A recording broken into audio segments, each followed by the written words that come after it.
Aquarius, hi! Welcome to Mr. Queen PH. At titingnan natin ang energies na parating sa inyo ngayong January 2025. So this is your monthly reading for January. If you're interested in private readings, meron tayong link sa description. At sa pinned comment, pakicheck nyo na lang information kung paano mag-book for a private reading. And please subscribe to our channel, like, share this video to show your support. Comment na rin kayo kung kayo ay naka-resonate. Okay, let us see. Aquarius. For Aquarius, January 2025. Okay, so we have Juno. Grabe, itong si Juno, labas ng labas.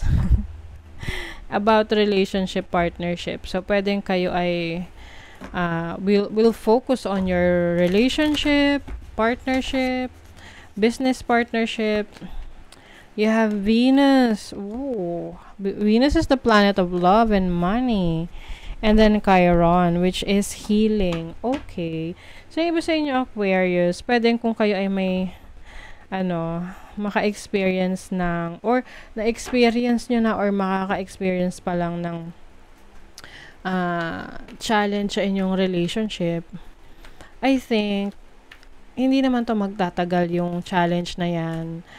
Aayusin nyo talaga, no? Or yung person nyo mag-e-effort para ayusin yung relationship ninyo. Because there's healing here. Also, Venus, na maaari talagang andun yung love, andun yung care for your person. And if you're single, pwede namang ito ay pagmamahal mo sa sarili mo.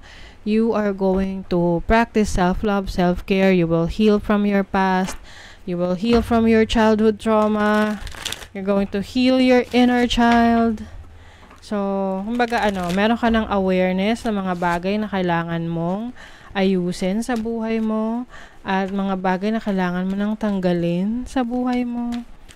Yung iba may business partnership rito kasi Venus is also the planet of money, luxury. So, pwedeng yung business partnership related sa mga health and beauty na services or products, no?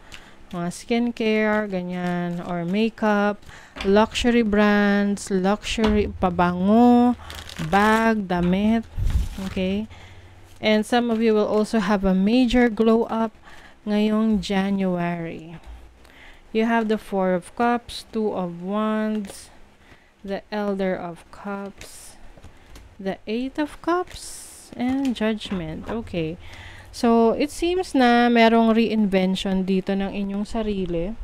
You are reinventing how you show yourself to the world. Paano ka manamit, paano ka magsalita. It's like a brand new you. Aquarius. Maaring part ng ng self-care mo is yung major glow up na ibibigay mo sa sarili mo. Because you love yourself more. Pwede kasing meron kang mga frustration sa sarili mo na gusto mo sana mas okay na ganito ka, or alam mo yun, you want to have these improvements in your life. And ngayong January, this is the time for you to take action. Kumbaga gumawa ng mga practical steps to make things happen for you.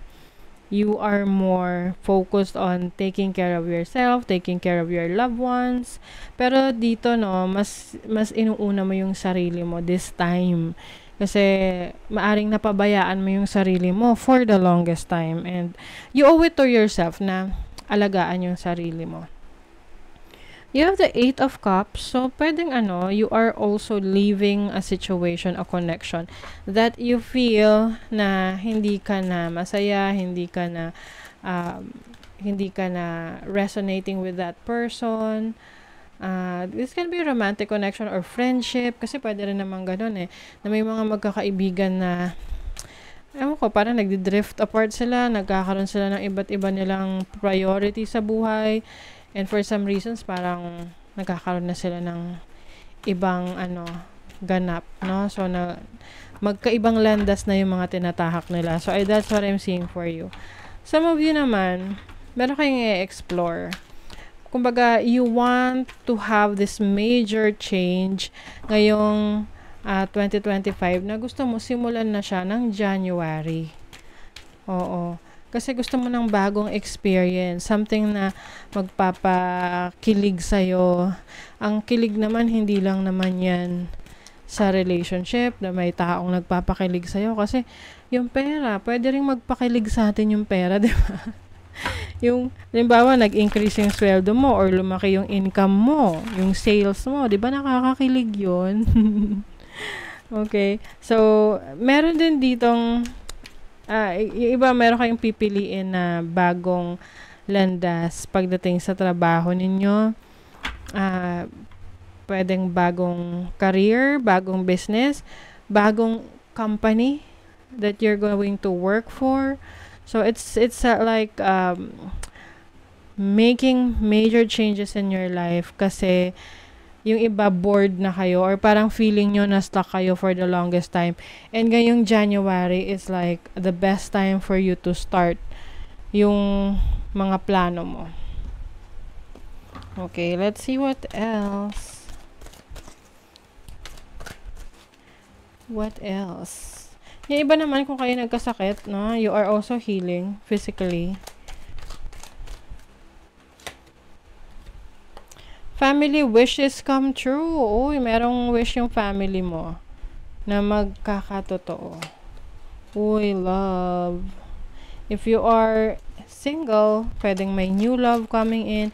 If you're in a relationship, so isa rin yan sa magiging main focus ng January mo. More time with your loved one.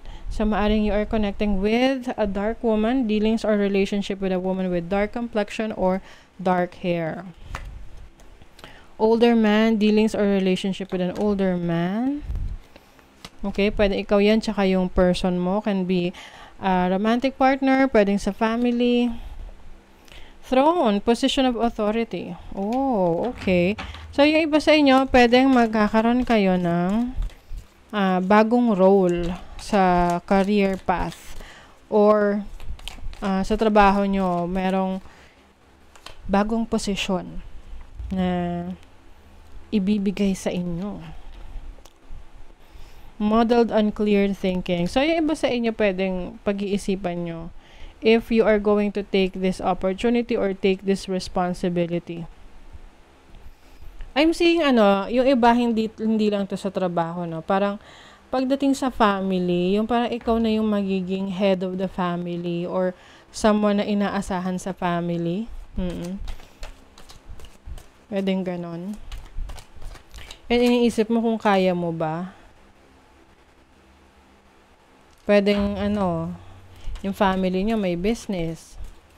Tapos ikaw yung napili na mag-take over. So, it's a big responsibility. Wish will not be granted. So, although meron kayong family wish na matutupad, maaring merong wish na hindi pa matutupad personally, no? So, this can be your own wish. At least may wish na matutupad. Diba? Rabbit, sensitive soul. Strengthen your boundaries and cut cords. Yes. So, yung iba, itong cutting off connections might be related doon sa mga taong, alam mong, nagtitake advantage of you. And there's also luck. There's good luck. All of your manifesting positive thoughts and visualizations have been heard. Oh, parating na yung inyong mga minamanifest. Lalo na kung masipag talaga kayo na yung magsalita ng mga daily affirmations ninyo. Or yung minamanifest nyo, sinasabayan nyo ng action. Definitely, magiging mabilis ang pagdating yan sa buhay mo. Army of Life. Ask for help, seek support, you are not alone. Minsan kasi, nahihiya tayong humingi ng tulong kasi minsan, isip natin, pag isang tao humihingi ng tulong, ibig sabihin mahina siya. Ganun naman talaga sa buhay, no? Kailangan rin natin na humingi ng tulong sa iba. In any way, no? Lalo na kung talagang kailangan. Minsan kasi iba mataas ang pride, may gustong patunayan, pero mas magiging madali sana kung sometimes nagiging mapagpakumbaba tayo na humingi ng tulong kapag kailangan. Sabi nga sa Bible, 'di ba? Ask and you shall receive. Mm. Okay? So that is your reading, Aquarius. Thank you so much and see you again.